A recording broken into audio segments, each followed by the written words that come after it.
আজকে আপনাদের সাথে সাবুদানা ও ফলের ডেজার্টটির সাবুদানা রান্না থেকে শুরু করে ফলগুলো দেওয়া পর্যন্ত সম্পূর্ণ ভিডিওটি শেয়ার করব। প্রথমে নিয়ে নিব কিছু সাবুদানা। এখন কিছুটা পানি দিয়ে সাবুদানাগুলো ধুয়ে নিব। এখন একটা পাতিলে দুধ গরম করতে বসিয়ে দেব।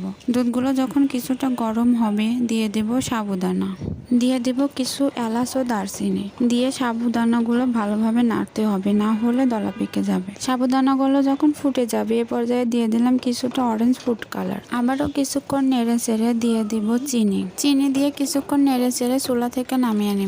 এখন সাবুদানাগুলো একটি বাটিতে দিয়ে দিব।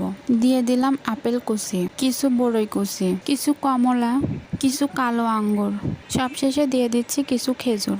এই ডেজার্টটিতে রয়েছে বিভিন্ন ধরনের ফল, সাথে সাবুদানাটি রান্না করা হয়েছে দুধ দিয়ে, তাই এটি অনেক পুষ্টিকর। ইফতারের পর এই ডেজার্টটি খেলে আপনার শরীর অনেক এনার্জি পাবে।